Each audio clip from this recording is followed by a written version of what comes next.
Throughout Star Wars, we've seen the shenanigans of Jedi and even Sith, who manifest in some form after death. However, while we've seen plenty of non-Force sensitives die, we have very little information about what actually happens to the souls of so-called ordinary people. On today's quick lore video, we'll take a look at what happens when you die in the Star Wars universe.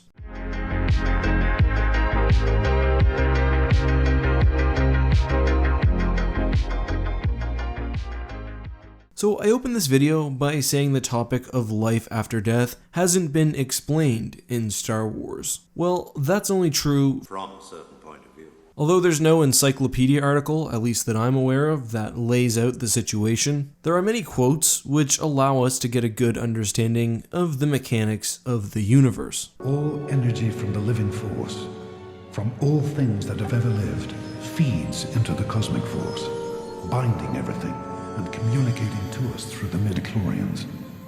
Because of this, I can speak to you now. For my ally is the Force, and a powerful ally it is. Life creates it, makes it grow. Its energy surrounds us and binds us. Luminous beings are we, not this crude matter. Death is a natural part of life. Rejoice for those around you who transform into the Force. Mourn them do not.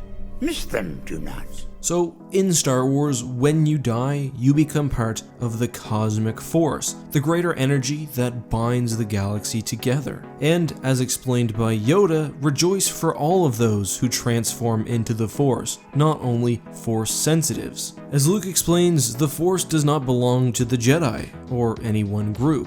They are simply able to touch it on a more deep level while alive. So basically, the energy of your being returns to the universe. And to be fair, that is something you could say happens in the real world after our deaths. The difference is that in Star Wars, the energy has a clear spiritual and metaphysical property, which manifests beyond the simple laws of physics. And that's not meant to be a religious statement on my behalf, I'm just talking about how clear the Force actually operates in Star Wars. Anyway, back on topic. Upon dying, all things return to this energy state, essentially becoming one with the universe. But you could actually think about it another way. Rather than death being something that happens after life, instead you could think that living beings are just one way that this ultimate power exists, for, cosmically at least, a very short time. So you're some random bum killed in the middle of a space battle. What happens to you, to your soul? Or when Han Solo dies, does he get to hang out with his loved ones in heaven or space heaven?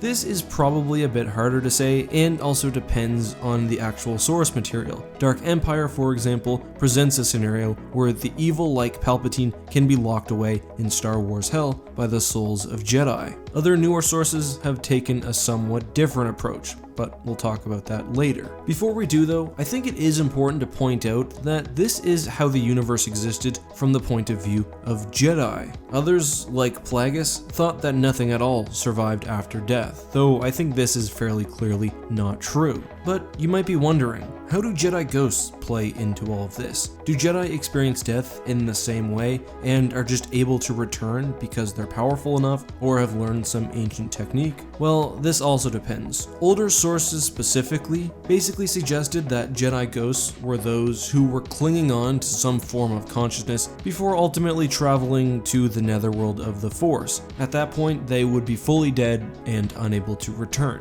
However, the much more prominent way that Force ghosts have been treated, especially in new sources and in new canon, suggest that Force ghosts are actually Jedi themselves, manifesting despite being within the netherworld of the Force already. So they're fully dead and then travel to the physical world. We get a really nice breakdown of this in the Master and Apprentice short story Within a Certain Point of View. Anyway, this means that at least some bit of individuality is maintained after death, and seemingly even your consciousness. It's not like you just die and feel happiness generally forever. We get from that short story I just mentioned the following quotes. "No place is barren of the Force, and they who are one with the Force can always find the possibility of life. only then does a sense of individuality arise, a remembrance of what was and what is, a knowledge of oneself as separate from the Force. It provides a vantage point for experiencing the physical world in its complexity and ecstasy, but the pain of that separation is endurable only because unity will come again, and soon. Then later, when thinking about the death of Obi-Wan, Qui-Gon says to himself, those things can be discussed another time, when they're beyond crude human language.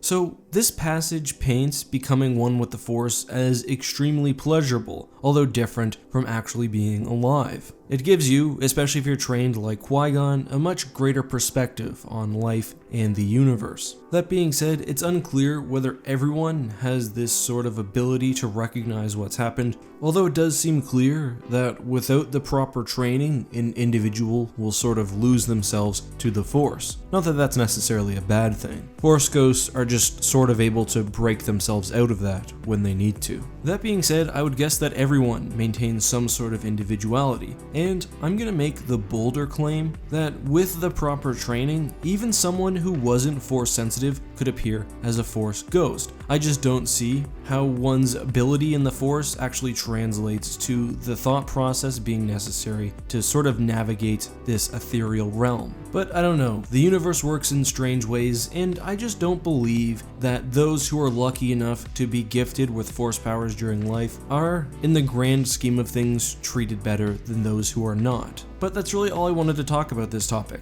I know it was a little stranger than some of the stuff I usually cover, and maybe a bit more philosophical, but I'm curious to hear what you guys think. Now, of course, there are other ways to stop from traveling to the netherworld of the Force. If you're caught in a thought bomb, for example, that's one particularly nasty way, but also in Legends, Sith mastered transfer consciousness, or the ability to attach their souls to inanimate objects. But again, we can talk about that a different day.